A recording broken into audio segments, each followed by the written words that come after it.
Hello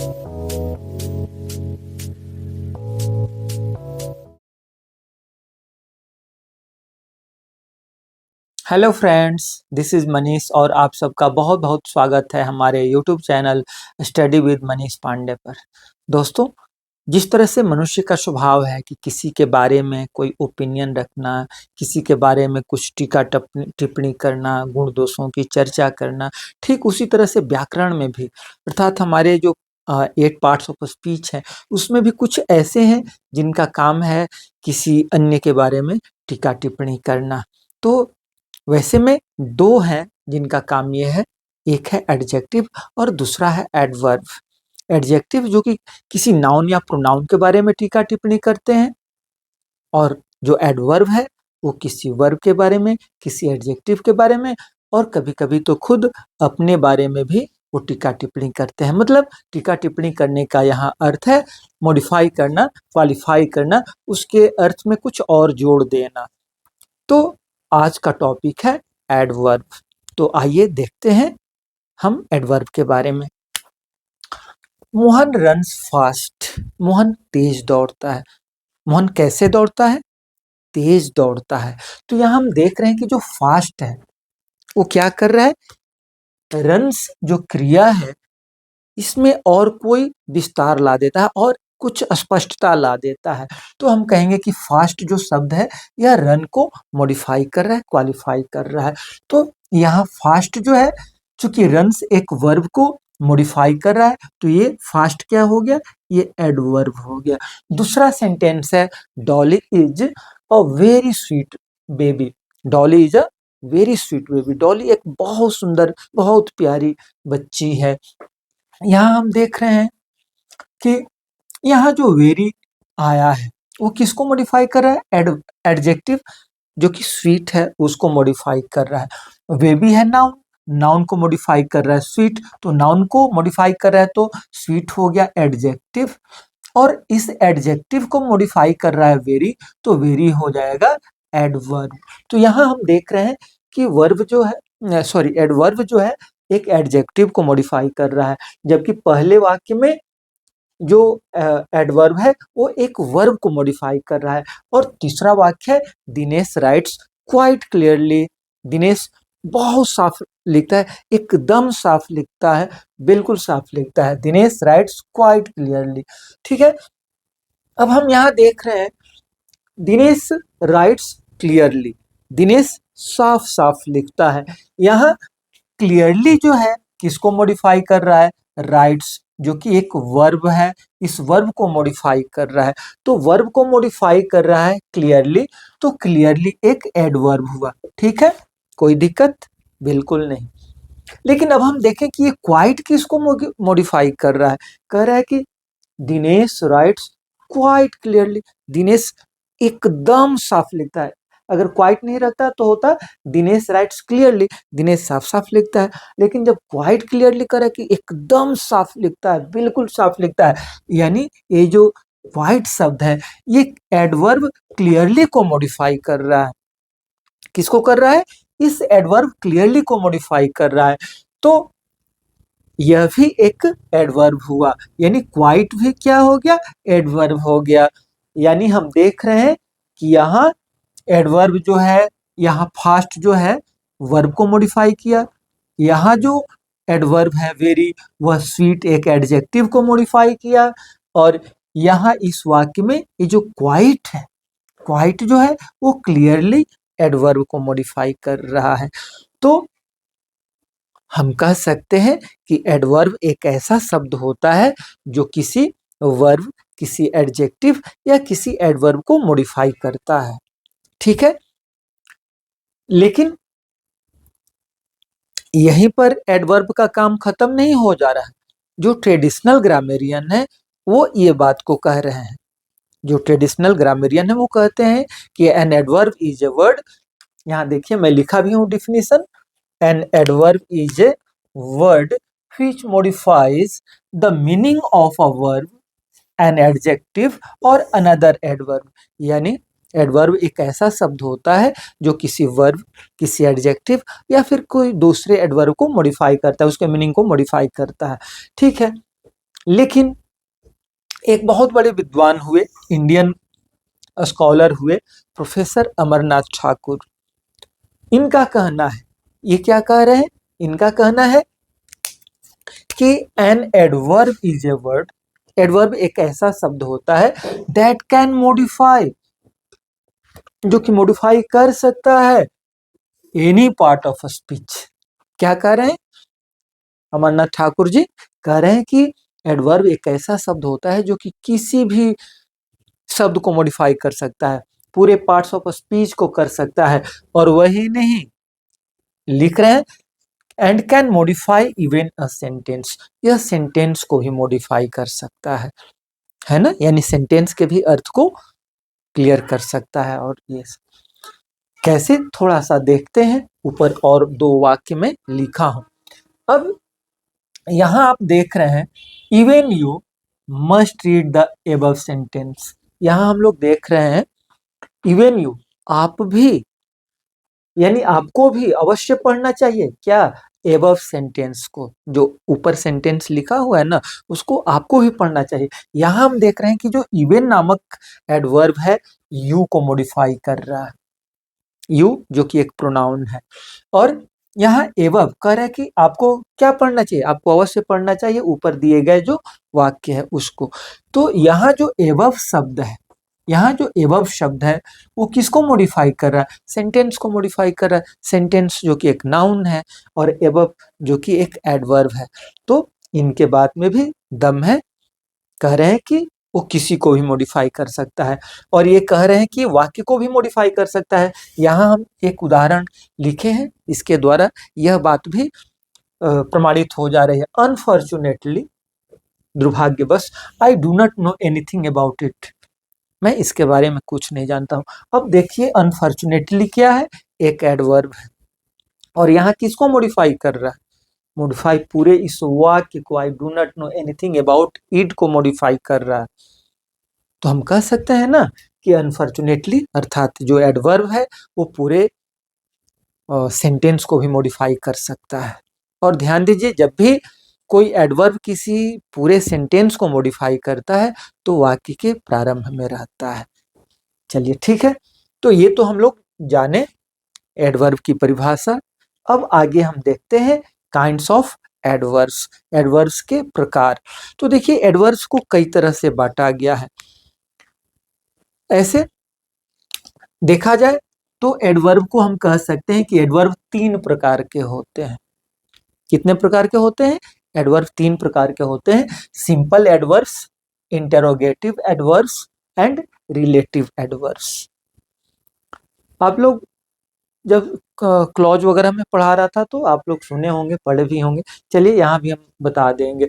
अब हम चालू करते हैं सिंपल एडवर्ब से। सिंपल एडवर्ब जो है वो एडवर्ब ऑफ टाइम होता है, एडवर्ब ऑफ प्लेस होता है। अर्थात यहाँ जो ये मैं 7-8 किस्म का एडवर्ब में लिखा हूँ, चाहे वो एडवर्ब ऑफ टाइम हो, एडवर्ब ऑफ प्लेस हो, एडवर्ब ऑफ मैनर हो, adverb of rhyme and reason हो, ये सब जितने एडवर्ब्स यहाँ लिखा गया है ये सब सिंपल एडवर्ब्स के उदाहरण हैं, सिंपल एडवर्ब्स के प्रकार हैं। जबकि इंटेरोगेटिव एडवर्ब जो होता है वो क्या होता है, एक तरह से कहिए कि इन सबसे संबंधित जो प्रश्न पूछने का काम करता है। अब जैसे कि एडवर्ब ऑफ टाइम बताता है कि कोई कब आया कब गया, या come soon, come early, Mohan came today, Mohan will go tomorrow. ठीक है, ये टाइम को बता रहा है। और इसी पर आधारित अगर प्रश्न हो जाएगा, जैसे कि व्हेन विल यू गो, है ना, व्हेन डिड मोहन कम, मोहन कब आया, मोहन कब जाएगा। तो यहाँ व्हेन जो हो जाएगा वो क्या हो जाएगा, इंटेरोगेटिव एडवर्ब हो जाएगा। व्हेन क्या हो जाएगा, इंटेरोगेटिव एडवर्ब ऑफ टाइम हो जाएगा। अब देखिए, अब है दूसरा एडवर्ब ऑफ प्लेस, जैसे come here, go there, sit near वगैरह वगैरह। अब इसी में प्रश्न लगा दिया जाएगा, जैसे कि मैं कह रहा हूं कि कम हियर, यहाँ आओ, मतलब तो ये क्या हो जाएगा, एडवर्ब प्लेस हो गया। लेकिन इसी से रिलेटेड अगर प्रश्न पूछ दिया जाए, वेयर आर यू गोइंग, तो ये वेयर क्या हो गया, ये प्लेस से रिलेटेड इंफॉर्मेशन मांग रहा है, तो ये हो जाएगा इंटेरोगेटिव एडवर्ब हो जाएगा, लेकिन इंटेरोगेटिव एडवर्ब ऑफ प्लेस हो जाएगा। उसी तरह से अगर मैनर अगर है, मैनर क्या करता है, बताता है कि कोई काम कैसे हो रहा है। Mohan runs fast, Mohan rights slowly. Mohan कैसे लिखता है, मोहन राइट्स स्लोली, या सोहन राइट्स फास्ट, सोहन तेज लिखता है। और इस पर आधारित प्रश्न कर दें, मोहन कैसे लिखता है, हाउ डज मोहन राइट। तो ये हाउ क्या हो जाएगा, हाउ हो जाएगा इंटेरोगेटिव एडवर्ब। बात आ गई समझ में। इसके बाद रिलेटिव एडवर्ब आगे हम बताएंगे। सबसे पहले जो सिंपल एडवर्ब्स का ये जो टाइप है इसको हम लोग देख लेते हैं। तो सिंपल एडवर्ब के अंतर्गत पहला जो है एडवर्ब ऑफ टाइम है, यह समय को बताता है। जैसे कम सुन, जल्दी आ जाओ। मोहन केम सुन, मोहन जल्दी आ गया, है ना। Get up early in the morning, Mohan came today, tomorrow, yesterday. ये सब क्या हो गया, टाइम से रिलेटेड है, एडवर्ब ऑफ टाइम हो गया। इसके बाद है एडवर्ब ऑफ प्लेस, जैसे हियर देयर। इसके बाद है एडवर्ब ऑफ मैनर या क्वालिटी, ये क्वालिटी को बताता है, ढंग को बताता है ना। डू इट क्विकली, इसे जल्दी जल्दी करो। मोहन राइट्स स्लोली, तो ये क्या हो गया, मैनर हो गया, ढंग हो गया। इसके बाद आगे देखते हैं एडवर्ब ऑफ डिग्री या क्वांटिटी या एक्सटेंट, ये मात्रा को बताता है। जैसे this is very hard topic, this is very hard topic, यहाँ वेरी क्या हो गया, ये एडवर्ब ऑफ डिग्री हो गया, है ना। Mohan hardly reads anything, Mohan मुश्किल से कुछ पढ़ता है। तो यहाँ हार्डली क्या हो जाएगा, ये एडवर्ब्स ऑफ डिग्री या क्वांटिटी हो जाएगा। इसके बाद देखते हैं adverbs of cause and effect, ये क्या करता है, कॉज यानी कारण को, इफेक्ट यानी उसका जो परिणाम है उसको बताता है। जैसे देयरफॉर है, हेंस है, दस है। जैसे father of Mohan did not deposit his fees in the school, Mohan के पिताजी ने स्कूल में क्या नहीं किया, फी नहीं जमा किया। Therefore the school restricted Mohan, इसलिए स्कूल ने क्या कर दिया, उसको रेस्ट्रिकेट कर दिया, उसको स्कूल से निकाल दिया। तो यहाँ देयरफॉर क्या हो गया, ये adverb of cause and effect हो गया, ठीक ना। या फिर दूसरा भी उदाहरण हो सकता है, मोहन इज इल, मोहन बीमार है, Mohan is ill today, therefore he will not come to school, इसलिए वो आज विद्यालय नहीं आएगा। ये क्या हो गया, ये कारण परिणाम को बता रहा है, ठीक है। इसके बाद देखते हैं adverb of number. Adverb of number को एडवर्ब ऑफ फ्रीक्वेंसी भी कहा जाता है। यह संख्या को भी बताता है, फ्रीक्वेंसी को भी बताता है। जैसे वंस है, ट्वाइस है, वंस माने एक बार, ट्वाइस माने दो बार, थ्राइस माने तीन बार। यह सेकेंडली है, थर्डली है, फर्स्टली है, ये सब क्या है, एडवर्ब्स ऑफ नंबर या फ्रीक्वेंसी है। या फिर ऑलवेज, हमेशा, नेवर कभी नहीं। Mohan always speak the truth, Mohan हमेशा सच बोलता है। मोहन नेवर टेल्स अ लाई, मोहन कभी झूठ नहीं बोलता है। तो ये क्या हो गया, ये नंबर फ्रीक्वेंसी को बता रहा है, तो ये एडवर्ब ऑफ नंबर हो गया। इसके बाद है adverb of affirmation and negation, ये किसी चीज को अफर्म करता है, किसी चीज को निगेट करता है, स्वीकार करता है या रिजेक्ट कर देता है। Yes you can do it, है ना। तो यस हो गया certainly, Mohan can run fast, तो यहाँ certainly, yes, truly, surely, not या ने, है ना। आई हैव नॉट एनीथिंग, तो ये नॉट क्या हो गया, ये एडवर्ब हो गया। किस तरह का एडवर्ब हो गया, adverbs of affirmation and negation, ये सब हो गया। इसके बाद इंटेरोगेटिव एडवर्ब्स के बारे में तो मैं ऑलरेडी बता ही चुका हूँ। कुछ ऐसे वर्ड्स हैं जो कि एडजेक्टिव्स और एडवर्ब्स दोनों के रूप में यूज होते हैं, तो आइए देखते हैं उसको। यहाँ वाक्य है, Dinesh is speaking in a loud voice. Dinesh कैसे बोल रहा है, लाउड वॉइस में, तेज आवाज में बोल रहा है। कैसी आवाज, लाउड।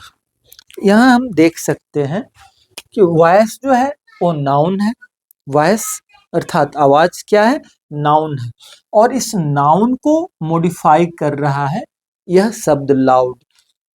तेज आवाज, कैसी आवाज में बोल रहा है, तेज आवाज में बोल रहा है। तो ये क्या हो गया, यहाँ यहाँ जो लाउड है वो एडजेक्टिव हो गया, जबकि दूसरा वाक्य don't talk to me so loud, मुझसे इतनी ऊंची मत बोलो, मतलब इतना तेज मत बोलो, इतना जोर से मत बोलो। कैसे मत बोलो? जोर से मत बोलो। तो यहाँ जो लाउड शब्द है ये किसको मॉडिफाई करे कि जोर से मत बोलो मुझसे। ये टॉक जो वर्ब है इसको मॉडिफाई कर रहा है। यहाँ लाउड किसको मॉडिफाई कर रहा है? इस वर्ब को मॉडिफाई कर रहा है। तो वर्ब को मॉडिफाई करने वाला क्या होता है? एडवर्ब होता है। यहाँ ये एडवर्ब हो गया, जबकि इससे ठीक ऊपर वाला जो सेंटेंस है उसमें वॉइस को मॉडिफाई कर रहा था, तो वो एडजेक्टिव हो गया। इसके बाद है the Vande Bharat is a fast train. Vande Bharat एक तेज चलने वाली गाड़ी है। कैसी गाड़ी है? तेज चलने वाली है। तो ये यहाँ जो फास्ट शब्द है वो किसको मॉडिफाई कर रहा है? कैसी ट्रेन? तेज ट्रेन। कैसी ट्रेन? तेज ट्रेन। तो ये ट्रेन जो कि नाउन है, इस नाउन को मॉडिफाई कर रहा है। फास्ट तो नाउन को मॉडिफाई जो करता है तो एडजेक्टिव कहलाता है। और जबकि उसके आगे जो सेंटेंस है the Vande Bharat runs fast, Vande Bharat तेज चलती है, तेज दौड़ती है, मतलब दौड़ना क्या माने? तेज चलना। ट्रेन तो the Vande Bharat runs fast कैसे चलती है?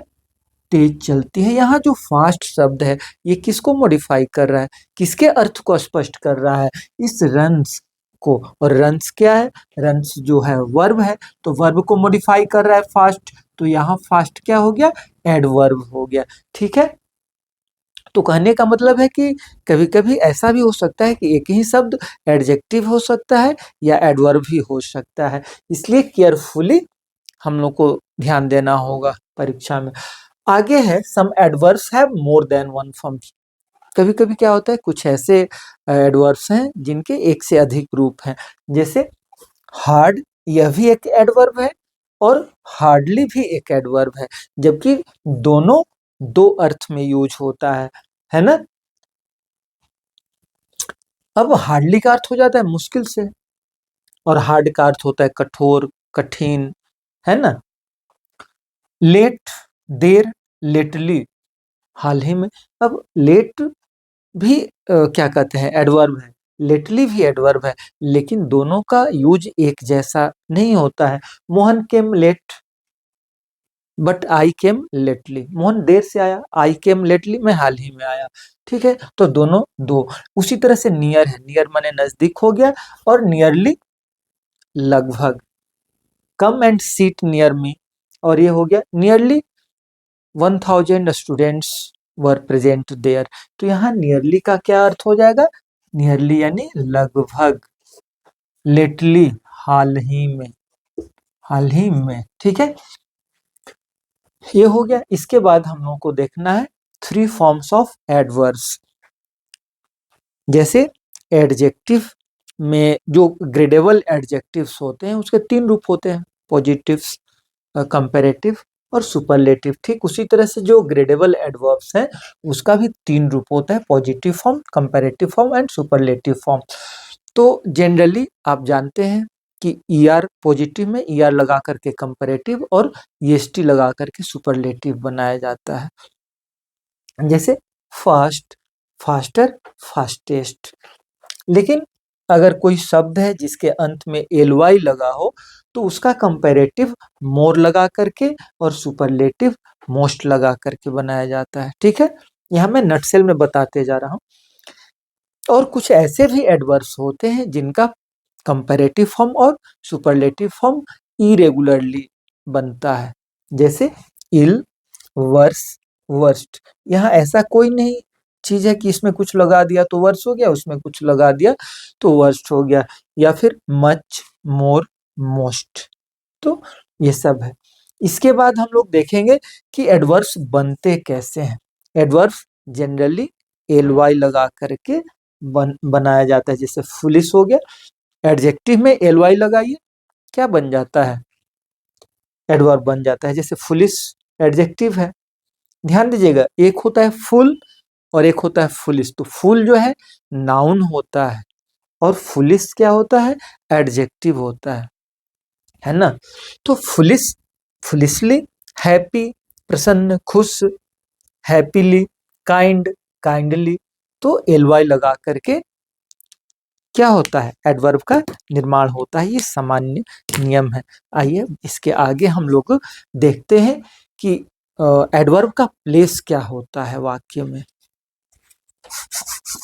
अब हम देखते हैं कि वाक्य में एडवर्ब का प्लेस कहाँ रहता है, कहाँ एडवर्ब का प्लेस सटीक होता है।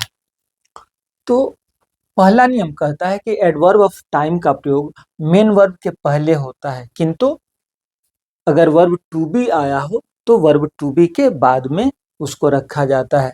जैसे मोहन ऑलवेज हेल्प्स मी, यहाँ आप देख सकते हैं मेन वर्ब है हेल्प्स, तो हेल्प्स के पहले ऑलवेज का प्रयोग हुआ है। जबकि यहाँ हम देख रहे हैं कि वर्ब टू बी आया है, तो वर्ब टू बी अगर आया हो तो नियम कहता है कि वर्ब टू बी के बाद एडवर्ब का प्रयोग किया जाता है। ठीक है, दिनेश इज ऑलवेज लेट या दिनेश इज नेवर लेट।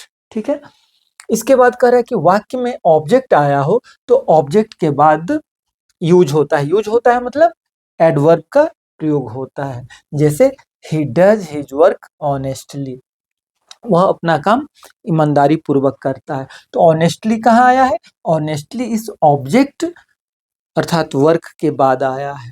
ठीक है, अगर ये वर्क नहीं आता तो क्या हो जाता है, अगर वर्क मतलब ऑब्जेक्ट नहीं आता तो क्या हो जाता है, he does honestly, he reads honestly, यानी क्रिया के बाद में। लेकिन अगर ऑब्जेक्ट है, ट्रांजिटिव वर्ब है, उसका ऑब्जेक्ट है तो ऑब्जेक्ट के बाद में रहेगा। You do not know me well, you do not know me. अब आप देख रहे हैं यहाँ मी क्या है, ऑब्जेक्ट है, ट्रांजिटिव वर्ब है, ऑब्जेक्ट आ गया है। तो वेल कहाँ रखा गया है, वेल को ऑब्जेक्ट के बाद में रखा गया है। ठीक है, ऑब्जेक्ट नहीं आया है तो क्रिया के बाद, ऑब्जेक्ट आगे आ गया है तो ऑब्जेक्ट के बाद। ठीक है, अब देखते हैं कुछ ज्यादा इंपॉर्टेंट। करे कि अगर एक ही वाक्य में, कभी कभी क्या होता है कि एक ही वाक्य में भिन्न भिन्न किस्म के एडवर्ब आ जाते हैं, एडवर्ब ऑफ प्लेस है, एडवर्ब ऑफ मैनर है, एडवर्ब ऑफ टाइम है, एक ही साथ आ जाता है। तो प्रश्न उठता है कि किसको पहले किसको बाद में रखा जाए, क्या ऐसे ही रख दिया जाए? नहीं, और कंपटीशन में इससे भी रिलेटेड एरर फाइंड करने को रहता है। तो नियम कहता है कि अगर एक ही वाक्य में मैनर, प्लेस और टाइम बताने वाले एडवर्ब्स आ जाए तो क्या किया जाता है, सबसे पहले मैनर, इसके बाद प्लेस और अंत में टाइम को लिखा जाता है। मतलब हम कह सकते हैं कि इसको MPT का रूल फॉलो करेंगे। M मीन्स मैनर, P अर्थात प्लेस, T मतलब टाइम। जैसे Mohan ran the race fast in the field yesterday, आप देख सकते हैं Mohan ran the race, Mohan ने दौड़ा, कैसे दौड़ा जी, फास्ट दौड़ा, तेजी से दौड़ा। कहाँ, इन द फील्ड, कब, यस्टरडे। तो फास्ट हो गया मैनर, इन द फील्ड हो गया प्लेस, और यस्टरडे क्या हो गया, ये टाइम हो गया, अर्थात MPT। ठीक है, इसके बाद कह रहा है कि अगर गो क्रिया आई हो, कम आई हो, अराइव आई हो, इंटर आई हो, तो इन सब के बाद पहले एडवर्ब ऑफ प्लेस तब एडवर्ब ऑफ मैनर रखा जाता है। क्या रखा जाता है, इन सब के बाद पहले एडवर्ब ऑफ प्लेस को रखेंगे, इसके बाद एडवर्ब ऑफ मैनर, यानी यहाँ क्या हो जाएगा, PM हो जाएगा। ध्यान दीजिएगा, यहाँ क्या हो रहा था, MPT होता था, मैनर तब प्लेस, यहाँ कह रहा है पहले प्लेस तब मैनर, है ना, ये बात ध्यान रखना है। जैसे the students enter the room silently, विद्यार्थी क्लास में मतलब वो रूम में कैसे इंटर किए, the students enter the room silently.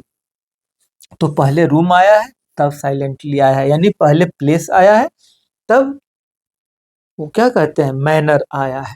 ठीक है, इसके बाद हम कहते हैं कि एडवर्ब ऑफ मैनर का प्रयोग away, back, forward, home, in, of, ये सब के बाद होता है, न कि पहले। जैसे his friend walked away sadly, है ना, ऐसा नहीं कह सकते हैं कि his friend walked sadly away. ठीक ना, कह रहा है कि एडवर्ब ऑफ मैनर का प्रयोग अवे इन सब के बाद होता है है ना। चलिए ठीक है, आगे कह रहा है कि किसी वाक्य में, जैसे ये था ना एमपीटी, अब यहाँ ध्यान देना है। कह रहा है कि किसी वाक्य में अगर प्लेस आ गया हो, फ्रीक्वेंसी आ गया हो, टाइम आ गया हो, यानी पीएफटी आ गया हो, प्लेस भी आ गया है, फ्रीक्वेंसी भी आ गया, टाइम भी आ गया, तो क्या करेंगे, पीएफटी के अनुसार उसको अरेंज कर देंगे। जैसे मैनर प्लेस टाइम था तो एमपीटी कर देते थे, यहाँ प्लेस फ्रीक्वेंसी टाइम है तो पीएफटी कर देंगे। जैसे पीएफटी का मतलब समझ रहे हैं कि पहले प्लेस को तब फ्रीक्वेंसी को तब, जैसे माय फादर कम्स हियर, मेरे पिताजी यहाँ आते हैं 2 times इन अ वीक। अब देखिए यहाँ हियर, मेरे पिताजी यहाँ आते हैं, हियर क्या हो गया, प्लेस हो गया, कितनी बार, 2 times, फ्रीक्वेंसी हो गया अर्थात एडवर्ब ऑफ नंबर हो गया, है ना। इसको आप एफ के जगह आप एन भी कर सकते हैं, क्योंकि फ्रीक्वेंसी नंबर एक ही होता है। तो 2 times इन अ वीक, है ना, इन अ वीक। तो आप देख सकते हैं यहाँ पीएफटी का रूल फॉलो हो गया। इसके बाद एक और ये जो नियम है कि हैज टू हो या यूज्ड हो, तो हैज टू आ गया हो, यूज्ड आ गया हो, और एडवर्ब ऑफ फ्रीक्वेंसी को अगर देना है तो इसका प्लेस क्या होना चाहिए। तो नियम कहता है कि अगर एडवर्ब्स ऑफ फ्रीक्वेंसी का प्रयोग यूज्ड और हैव टू के साथ करना हो तो कहाँ करेंगे, पहले करेंगे। जैसे this girl often has to go to school on foot, इस लड़की को, इस बच्ची को विद्यालय अक्सर पैदल जाना पड़ता है, ठीक है। तो हैज टू से पहले आ गया है ऑफन, ऑफन जो कि एक फ्रीक्वेंसी वाला एडवर्ब है। इसके बाद कह रहा है कि my friends always used agree with me, मेरे मित्र हमेशा हमसे सहमत हुआ करते थे, एग्री हुआ करते थे। तो यहाँ यूज्ड आ गई है क्रिया, तो यूज्ड के पहले हम लगाएंगे एडवर्ब ऑफ फ्रीक्वेंसी को। तो ये था कि एडवर्ब को कहाँ रखा जाता है, क्योंकि प्लेस मतलब इसका जो पोजीशन है, प्लेस ऑफ एडवर्ब्स, या हम इसको ऐसा भी लिख सकते हैं position of adverb, position of adverbs in a sentence, उससे रिलेटेड भी प्रॉब्लम पूछता है परीक्षा में। चलिए आगे हम अब देखते हैं correct usages of some adverbs, कुछ ऐसे एडवर्ब्स जिनका प्रयोग करने में बहुत परेशानी होती है, उनका हम करेक्ट यूजेज देखते हैं। अब हम कुछ एडवर्ब्स का करेक्ट यूजेज देखते हैं। सबसे पहले हम वेरी और मच को देखते हैं। वेरी माने भी बहुत होता है, मच माने भी बहुत होता है, लेकिन क्या अंतर है। तो जैसा हम देख सकते हैं, वेरी का प्रयोग पॉजिटिव डिग्री में होता है, जबकि मच का प्रयोग कंपैरेटिव डिग्री और सुपरलेटिव डिग्री में होता है। वेरी का प्रयोग पॉजिटिव डिग्री, मच का प्रयोग कंपैरेटिव और सुपरलेटिव डिग्री में किया जाता है। वेरी का प्रयोग प्रेजेंट पार्टिसिपल के साथ, और पास्ट पार्टिसिपल में जब वो पैसिव मीनिंग देता है तब हम करते हैं। जनरली प्रेजेंट पार्टिसिपल के साथ किया जाता है, जबकि मच का जो प्रयोग है सुपरलेटिव डिग्री और पास्ट पार्टिसिपल के साथ किया जाता है। जैसे this is a very good book, आप देख सकते हैं गुड क्या है, पॉजिटिव डिग्री का एडजेक्टिव है, तो इसके साथ हम वेरी का प्रयोग किए हैं। पंच परमेश्वर इज अ वेरी इंटरेस्टिंग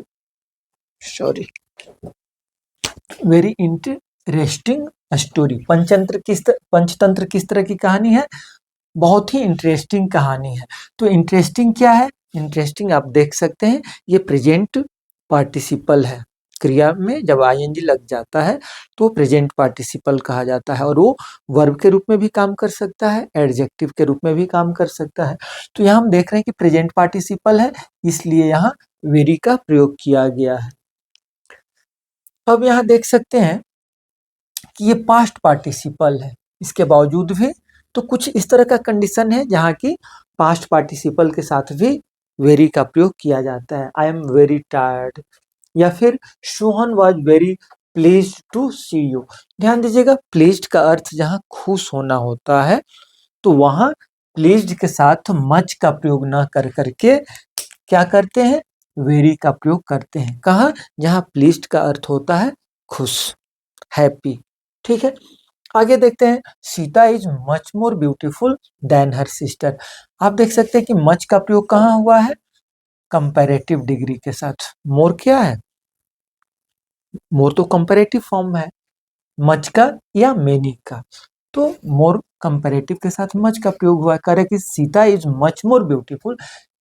और एक बात और बता देना चाहूंगा कि आखिर ये आता क्यों है, ये और थोड़ा सा इम्फेटिक बनाने के लिए आता है। अगर आता कि Sita is more beautiful then her sister, तो उसका अर्थ होता कि सीता अपने सिस्टर से ज्यादा सुंदर है। अब ये मच मोर क्या कर दिया? बहुत ज्यादा सुंदर है, यानी वाक्य को और थोड़ा इम्फेटिक बना दिया, सुंदरता वाली बात पर और इम्फेसिस दे दिया। ठीक है, तो यहाँ क्या हो गया? मच का प्रयोग कर दिया। He is much the tallest boy. यहाँ भी देखिए मच का प्रयोग क्यों हो रहा है। यहाँ जब आप कह देते कि he is the tallest boy, Ram is the tallest boy, तो भी उसका अर्थ है कि राम सबसे लंबा लड़का है। लेकिन मच का प्रयोग यहाँ इम्फेटिक बनाने के लिए किया जाता है, जोरदार बनाने के लिए, अपनी बात को और बलपूर्वक बताने के लिए किया जाता है। इसके बाद कह रहा है कि वेरी मच वर्ब को मॉडिफाई करता है। जैसे हम लोग बोलते हैं ना थैंक यू वेरी मच, तो कह रहा है कि जो वेरी और मच एक साथ भी आ जाता है, आ जा रहा है ना, वेरी और मच दोनों एक साथ आ गया, तो ये तब क्या करेगा? ये वर्ब को मॉडिफाई करेगा, जैसे थैंक यू वेरी मच, है ना। इसके बाद हम देखते हैं TOO2। इसके बारे में हम लोग रिमूव टू में भी पढ़ चुके हैं, यहाँ भी थोड़ा सा हम लोग देखेंगे। रिमूव टू में तो पूरा बड़ा बताया गया है, यहाँ हम देख रहे हैं। तो टू क्या करता है? टू इस बात को बताता है कि कोई क्वालिटी, कोई चीज है जो कि मोर देन रिक्वायर्ड है, मोर देन नीडेड है। और एक बात, जहां जिस वाक्य में केवल TOO2 आएगा, तो इसका प्रयोग जनरली निगेटिव अर्थ में किया जाता है, पॉजिटिव अर्थ में नहीं किया जाता है। जैसे the tea is too hot, the water is too cold. ये अतिशय चीज को बताता है, इतना ज्यादा है जितना कि नहीं होना चाहिए। लेकिन जब इस TOO2 के साथ उस वाक्य में आगे TO भी आ जाता है, तब वहां अच्छा सेंस में भी इसका प्रयोग होता है और बुरा सेंस में भी होता है। जैसे यहाँ मैं लिखा हूं, Mohan is too wealthy to buy even a BMW। अब देख रहे हैं आप, यहाँ TOO2 भी आया है और TO2 भी आया है, तो ये अच्छा सेंस में भी आ गया है। Mohan is too wealthy, Mohan इतना धनवान है, मोहन इतना वैभवशाली है कि वह BMW भी खरीद सकता है, तो अच्छी बात है। लेकिन अगर रहता कि Mohan is too weak to walk, तो देखिए यहाँ ये खराब सेंस में भी आ गया। तो मैं कह रहा था कि अगर ये अकेले रहेगा तब तो केवल और केवल बुरा अर्थ में आएगा, निगेटिव चीज में आएगा। लेकिन जब इसके साथ ये TO2 भी शामिल हो जाएगा, तो अच्छा बुरा दोनों हो जाता है। ठीक है, इसके बाद अगला हम देखते हैं स्टील। स्टील तो भी होता है, या गतिहीन, मौन, चुपचाप, अब तक, अब भी, ये सब अर्थ देता है। और स्टील के साथ आता है येट, येट यानी अब तक, है ना। और येट का प्रयोग होता है इंटरोगेटिव और निगेटिव सेंटेंस में, जनरली प्रेजेंट परफेक्ट टेंस में, जबकि इसका प्रयोग अन्य जगह होता है। जैसे Mohan lays still in the chair, Mohan chair पर चुपचाप बैठा हुआ है। Mother stilled the weeping baby, यहाँ स्टील का प्रयोग यहाँ वर्ब के रूप में हुआ है, न कि एडवर्ब के रूप में हुआ है। यहाँ यह ध्यान देने लायक बात है कि यहाँ स्टील का प्रयोग एडवर्ब के रूप में नहीं हुआ है, बल्कि वर्ब के रूप में हुआ है। और इसका अर्थ क्या हो गया है? चुप करा देना। Mother stilled the baby, weeping baby, यानी माँ ने रोते हुए बच्चा को चुप करा दी। ठीक है। दिनेश इज 50, दिनेश 50 साल का है, लेकिन ही इज स्टिल हेल्थी।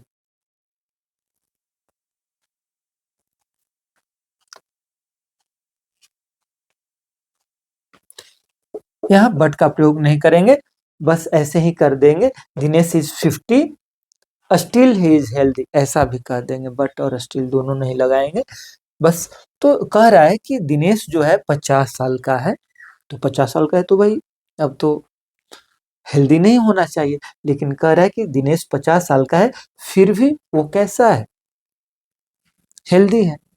इसके बाद येट अब तक, यानी on the time of speaking, बोलने के समय तक। करे कि हैज मोहन कम इट, क्या मोहन अब तक आया है? Dinesh has not come it, Dinesh अब तक नहीं आया है, माने अभी तक नहीं आया है। तो येट का प्रयोग प्रेजेंट परफेक्ट टेंस में, इंटेरोगेटिव और निगेटिव सेंटेंस में किया जाता है।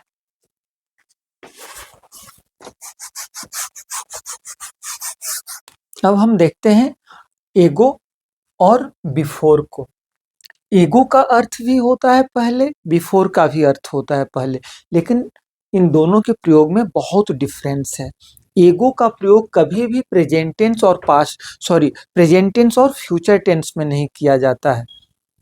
एगो का प्रयोग जब भी किया जाता है तो पास्ट टेंस में किया जाता है, ठीक है। जबकि बिफोर का प्रयोग present tense, past tense, future tense हर जगह किया जा सकता है। जैसे मोहन केम 1 मिनट एगो, मोहन 1 मिनट पहले आया। Mohan came half an hour ago, Mohan आधा घंटा पहले आया। तो आप देख सकते हैं कि पास्ट टेंस है तो पास्ट टेंस है तो अगो का प्रयोग हुआ है, ठीक है। जबकि बिफोर जो है, ए कम्स आफ्टर बी, ए कम्स बिफोर बी, बी से पहले ए आता है। अब देख रहे हैं कौन सा टेंस है, प्रेजेंट टेंस है। आप देख सकते हैं the thieves had run away, चोर भाग चुके थे, before the police came, police के आने से पहले चोर भाग चुके थे। यहाँ बिफोर का प्रयोग हुआ है कहाँ, पास्ट टेंस में हुआ है ना। इसके बाद यहाँ एक बात ध्यान देने लायक है कि अगो के बाद दैट आता है, न कि सिंस। जैसे कि इट वॉज 5 years अगो, 5 साल पहले, दैट मोहन्स फादर डाइड, मतलब ये 5 साल पहले की बात है कि मोहन के पिताजी गुजर गए, मर गए, मोहन्स फादर। तो यहाँ हम दैट का प्रयोग करेंगे, न कि सिंस का प्रयोग करेंगे। इसके बाद है फेयरली। फेयरली और रादर, ये दोनों एक साथ आता है, पेयर में आता है, लेकिन दोनों के प्रयोग में अंतर है। समानता क्या है? समानता यह है कि फेयरली और रादर दोनों किसी भी क्वालिटी के मध्यम मात्रा को बताता है, न तो एकदम लो न तो एकदम ऊपर, मध्यम मात्रा को बताता है। लेकिन अंतर क्या है कि फेयरली का प्रयोग अच्छा सेंस में किया जाता है, अच्छा सेंस में, जबकि रादर का प्रयोग बुरा अर्थ में, जो कि बुरा मतलब क्या है, जो कि अनएक्सेप्टेबल है, ठीक नहीं है, अच्छा नहीं है, उस अर्थ में होता है। जैसे this room is fairly clean, यह रूम काफी साफ है, but that room is rather dirty, जबकि वह रूम जो है थोड़ा गंदा है, यह रूम काफी ठीक है, अच्छा है। और एक बात मान लेते हैं कि कोई लड़का है या लड़की है और हम कह रहे हैं कि Mohan is fairly tall, Mohan लंबा है, यहाँ फेयरली है। सीता इज रादर टॉल, अब हम यहाँ सीता के साथ क्या लगा रहे हैं, सीता इज रादर टॉल। दोनों का अर्थ क्या हुआ, दोनों का अर्थ में अंतर यह है कि जहाँ फेयरली है वो अच्छा के अर्थ में हुआ है, सीता इज रादर टॉल मतलब सीता लंबी है, कुछ ज्यादा ही लंबी है ना, उतना लंबा होना ठीक नहीं है। तो ये भी है, she is fairly, Mohan is fairly tall, Sita is rather tall, ठीक है। इसके बाद हम देखते हैं हार्ड को। देखिए हार्ड एक एडजेक्टिव भी है, हार्ड एक एडवर्ब भी है, और हार्ड एडवर्ब से भी एक दूसरा एडवर्ब बन जाता है हार्डली। लेकिन एक बात हमें ध्यान रखना होगा कि हार्ड और हार्डली दोनों के प्रयोग में जमीन आसमान का अंतर है। हार्ड का अर्थ होता है कठोर, रिगोरस, और हार्डली का अर्थ होता है मुश्किल से, शायद ही। जैसे कि अगर मैं कहूं I have to work hard, I have to work hard, मुझे कठिन परिश्रम करना पड़ता है। यहाँ कैसा परिश्रम करना पड़ता है, तो हार्ड, ये हार्ड क्या है, यहाँ एडवर्ब है। लेकिन यही हार्ड यहाँ देखिए दूसरे वाक्य में यह एडजेक्टिव हो जा रहा है, this is a hard question, यह कैसा क्वेश्चन है, यह कैसा प्रश्न है।